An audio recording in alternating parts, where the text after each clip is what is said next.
ಪ್ರೀತಿಯುಳ್ಳ ದೇವಜನರೇ, ನಿಮ್ಮೆಲ್ಲರಿಗೂ ಯೇಸು ಕ್ರಿಸ್ತನ ಶ್ರೇಷ್ಠವಾದ ನಾಮದಲ್ಲಿ ವಂದನೆಗಳು. ಶಾಲೋಮ್, ನಿಮಗೆ ಸಮಾಧಾನವಾಗಲಿ. ಈ ದಿನ ದೇವರ ವಾಕ್ಯದ ಧ್ಯಾನಕ್ಕಾಗಿರುವಂಥ ವಿಷಯ ಅರಣ್ಯವು ಹರ್ಷಿಸುವುದು. ಅದಕ್ಕೆ ಆಧಾರವಾಗಿ ಯೆಶಾಯನ ಬರೆದ ಪ್ರವಾದನೆ ಗ್ರಂಥ 35ನೇ ಅಧ್ಯಾಯ 1 ಮತ್ತು 2ನೇ ವಚನಗಳು. ಅರಣ್ಯವು ಮರುಭೂಮಿಯು ಆನಂದಿಸುವವು, ವನನೆಲವು ಹರ್ಷಿಸಿ ತಾವರೆಯಂತೆ ಕಳಕಳಿಸುವುದು. ಅದು ಸಮೃದ್ಧಿಯಾಗಿ ಹೂ ಬಿಟ್ಟು ಉತ್ಸಾಹ ಧ್ವನಿ ಮಾಡುವಷ್ಟು ಉಲ್ಲಾಸಿಸುವುದು. ಈಗ ಓದಿಕೊಂಡ ವಾಕ್ಯ ಭಾಗದಲ್ಲಿ ನಾವು ನೋಡುತ್ತೇವೆ, ಅರಣ್ಯವು ಮರುಭೂಮಿಯು ಆನಂದಿಸುವಂತೆ, ವನನೆಲವು ಹರ್ಷಿಸಿ ತಾವರಂತೆ ಕಳಕಳಿಸುವುದಂತೆ. ಕೆಲವರು ಹೀಗೆ ಹೇಳುತ್ತಾರೆ, ಪಾಸ್ಟರ್, ನನ್ನ ಜೀವಿತ ಅರಣ್ಯ ರೋಧನೆ ಎಂತಾಗಿದೆ, ನನ್ನ ಕುಟುಂಬ ಒಡೆದು ಹೋಗಿದೆ, ನನ್ನ ಕುಟುಂಬ ಜೀವಿತದಲ್ಲಿ ಸಂತೋಷ ಸಮಾಧಾನಗಳಿಲ್ಲ, ಸಾಲದ ಸಮಸ್ಯೆ ಜಾಸ್ತಿ ಇದೆ. ಯಾವುದೋ ಒಂದು ಮರುಭೂಮಿಯ ಅವಸ್ಥೆಯಲ್ಲಿ ನೀವು ಸಿಕ್ಕಿಕೊಂಡಿರಬಹುದು. ದೇವರು ನಿಮ್ಮನ್ನು ನೋಡಿ ನಿಮಗೆ ವಾಗ್ದಾನ ಮಾಡಿ ಹೇಳುತ್ತಿದ್ದಾರೆ, ಅರಣ್ಯದ ಹಾಗೆ ಇರುವ, ಮರುಭೂಮಿಯ ಅವಸ್ಥೆಯಲ್ಲಿ ಇರುವ ನಿನ್ನ ಜೀವಿತದಲ್ಲಿ ದೇವರು ಒಂದು ಆನಂದವನ್ನು ಕೊಡಲಿಕ್ಕಿದ್ದಾರೆ, ಒಂದು ಸಂತೋಷವನ್ನು ಕೊಡಲಿಕ್ಕಿದ್ದಾರೆ. ವನನೆಲವು ಹರ್ಷಿಸುವಂತೆ, ಸ್ತೋತ್ರ, ಅದು ತಾವರೆಯಂತೆ ಒಂದು ಕಳಕಳಿಸುವ ಹಾಗೆ ನಿಮ್ಮ ಜೀವಿತದಲ್ಲಿ ದೇವರು ಒಂದು ಶ್ರೇಷ್ಠ ಕಾರ್ಯವನ್ನು ಮಾಡಲಿಕ್ಕಿದ್ದಾರೆ. ಈಗ ಓದಿಕೊಂಡಂಥ ವಾಕ್ಯ ಭಾಗದಲ್ಲಿ ದೇವರು 6 ವಾಗ್ದಾನದ ಆಶೀರ್ವಾದಗಳನ್ನು ಇಟ್ಟಿದ್ದಾರೆ. ನೀವು ಮನೆಯಲ್ಲಿ ಕೂತ್ಕೊಂಡು ಧ್ಯಾನ ಮಾಡ್ರಿ. 1, ಅರಣ್ಯ ಮರುಭೂಮಿ ಆನಂದಿಸುತ್ತದಂತೆ. 2, ನಿಮ್ಮ ಆತ್ಮ ನೂತನ ಹರ್ಷದಿಂದ ಕಳೆಗೊಳ್ಳುವುದಂತೆ. ಸಮೃದ್ಧಿಯ ದಿನಗಳನ್ನು ಕರ್ತನು ನಿಮಗೆ ಕೊಡುತ್ತಾರಂತೆ. ನಿಮ್ಮ ಅಂತರ್ಯದಲ್ಲಿ ಉತ್ಸಾಹ ಧ್ವನಿಯಾಗುವಷ್ಟು ಉಲ್ಲಾಸವನ್ನು ಕೊಡ್ತಾರಂತೆ. ನೀನು ಸಂತೋಷದಿಂದ ಹಾಡಿ ಕರ್ತನನ್ನು ಆರಾಧಿಸುವಂತೆ ಒಂದು ಸ್ತುತಿಯ ಅಭಿಷೇಕವನ್ನು ಕೊಡುವುದನ್ನು ನೋಡ್ತೇವೆ. ಕಾರ್ಮೆಲ್ ಶಾರೋನಿನ ವೈಭವದ ಅಲಂಕಾರವನ್ನು ನಾನು ನಿಮಗೆ ಕೊಡುತ್ತೇನೆಂಬುದಾಗಿ ಅದ್ಭುತವಾದ ವಾಗ್ದಾನಗಳನ್ನು ದೇವರು ತಿಳಿಸುತ್ತಾ ಇದ್ದಾರೆ. ಪ್ರೀತಿಯುಳ್ಳ ದೇವಜನರೇ, ನಿಮ್ಮ ಜೀವನ ಅರಣ್ಯ ರೋಧನೆಯಂತೆ ಇದ್ದರೂ ಕರ್ತನು ಅದನ್ನು ಮಾರ್ಪಡಿಸುತ್ತಾರೆ. ನಮ್ಮ ಕರ್ತನು, ನಮ್ಮ ದೇವರು ಯಾರು ಗೊತ್ತಾ?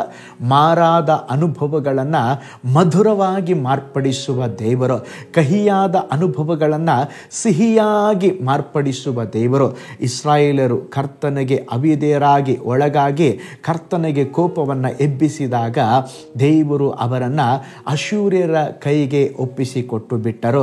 ಅಶ್ಶೂರ್ಯರು ಅವರನ್ನು ಸೆರೆಗೆ ಒಯ್ದರು. ಮಾತ್ರವಲ್ಲ, ಇಸ್ರಾಯೇಲರ ಜೀವನ ಬರುಡು ಭೂಮಿಯಾಗಿ ಮಾರ್ಪಟ್ಟಿತ್ತು. ಅವರು ಸೆರೆಯಲ್ಲಿ ಗೋಳಾಡಿ ಕರ್ತನನ್ನು ಬೇಡಿಕೊಂಡಾಗ ತಿರುಗಿ ದೇವರು ಮನಮರುಗಿ, ಹಲ್ಲೆಲೂಯ, ಅವರ ಜೀವಿತದಲ್ಲಿ ವನನೆಲವು ಹರ್ಷಿಸುವಂತೆ ಅದ್ಭುತವಾಗಿ ದೇವರು ಅವರಿಗೆ ಬಿಡುಗಡೆ ಕೊಟ್ಟು ಅದ್ಭುತವನ್ನು ಮಾಡಿದರು. ಪ್ರೀತಿಯುಳ್ಳ ದೇವಜನರೇ, ನಿಮ್ಮ ಜೀವಿತದಲ್ಲಿ ಸಹ ಅದು ಹಾಗೆ ಸಂಭವಿಸುವಂಥದ್ದಾಗಿದೆ. ಒಂದು ಅದ್ಭುತ ಸಾಕ್ಷಿಯನ್ನು ನಿಮ್ಮೊಂದಿಗೆ ಹಂಚಿಕೊಳ್ಳುತ್ತೇನೆ. ಒಂದು ಸಲ ಒಬ್ಬ ತಾಯಿ ವಿಧವೆ, ಅವರ ಪತ್ನಿ ತೀರಿ ಹೋದ ಮೇಲೆ ಎಲ್ಲರೂ ಶವ ಸಂಸ್ಕಾರವನ್ನು ಮುಗಿಸಿದರು. ನಂತರ ಸಂಬಂಧಿಕರು ಸ್ವಲ್ಪ ದಿವಸ ಇದ್ದರು. ಅವರು ನಂತರ ಮನೆ ಬಿಟ್ಟು ಹೋದ ಮೇಲೆ ಅವರಿಗೆ ಒಂಟಿತನ ಕಾಡಲಿಕ್ಕೆ ಆರಂಭಿಸಿತು. ನಿರಾಶೆ ಉಂಟಾಯಿತು. ಮಕ್ಕಳಿದ್ದಾರೆ, ಮಕ್ಕಳಿಗೆ ಹೇಗೆ ಓದಿಸಬೇಕು, ಅವರಿಗೆ ಫೀಸ್ ಹೇಗೆ ಕಟ್ಟಬೇಕು, ಎಲ್ಲವೂ ಒಂದು ಕಾರ್ಗತ್ತಲೆ ಮಯವಾದಂಥ ಒಂದು ಅನುಭವ. ಏನು ಮಾಡಬೇಕೆಂಬುದಾಗಿ ಗೊತ್ತಾಗಲಿಲ್ಲ. ನೇರವಾಗಿ ದೇವರ ಬಳಿ ಹೋಗಿ ದೇವರ ಬಳಿ ತನ್ನ ಹೃದಯವನ್ನು ಬಿಚ್ಚಿ ಪ್ರಾರ್ಥನೆ ಮಾಡಿದಾಗ ದೇವರು ಅವರ ಜೀವಿತದಲ್ಲಿ ಅದ್ಭುತ ಮಾಡಲಿಕ್ಕೆ ಆರಂಭಿಸಿದರು.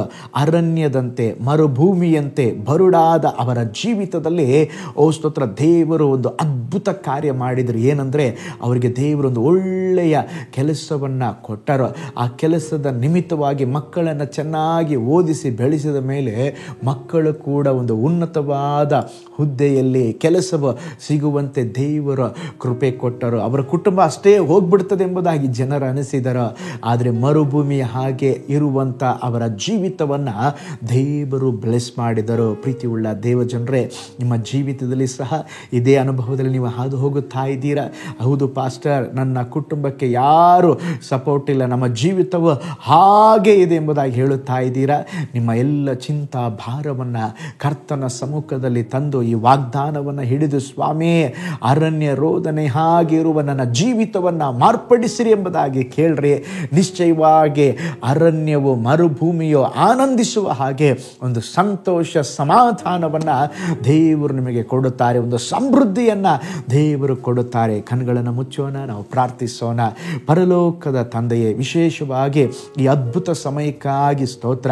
ಅರಣ್ಯ ರೋದನೆಯಾದ ನಮ್ಮ ಜೀವಿತವನ್ನು ದೇವರೇ ಒಂದು ಹರ್ಷವನ್ನು, ಒಂದು ಸಂತೋಷವನ್ನು ಕೊಡುತ್ತಿ ಎಂಬುದಾಗಿ ನೀವು ವಾಗ್ದಾನ ಮಾಡಿದ್ದೀರಾ. ನಾವು ಓದಿದ ವಾಕ್ಯದಲ್ಲಿ ಎಷ್ಟೋ ವಾಗ್ದಾನಗಳು, ಎಷ್ಟೋ ಆಶೀರ್ವಾದಗಳು. ಆ ಎಲ್ಲ ಆಶೀರ್ವಾದಗಳು ಈ ವಿಡಿಯೋನ ವಾಚ್ ಮಾಡುತ್ತಾ ಇರುವಂಥ ಪ್ರತಿಯೊಂದು ಕುಟುಂಬದ ಮೇಲೆ ಇಳಿದು ಬರಲಿ. ನಿನ್ನ ಜನರನ್ನು ಬ್ಲೆಸ್ ಮಾಡಿರಿ ಸ್ವಾಮಿ. ನಿನ್ನ ಜನರೊಂದಿಗೆ ನಿನ್ನ ಹಸ್ತ ಇರಲಿ. ಈ ವಾಕ್ಯದಂತೆ ಪ್ರತಿಯೊಂದು ಆಶೀರ್ವಾದಗಳನ್ನು ನಿನ್ನ ಜನರು ಕಾಣುವಂತೆ ಸಹಾಯ ಮಾಡಿರಿ. ನಿನ್ನ ನಾಮದಲ್ಲಿ ಬ್ಲೆಸ್ ಮಾಡ್ತೇವೆ. ಆಶೀರ್ವದಿಸ್ರಿ ಯೇಸುವಿನ ಹೆಸರಿನಲ್ಲಿ ತಂದೆಯೇ, ಆಮೇನ್, ಆಮೇನ್.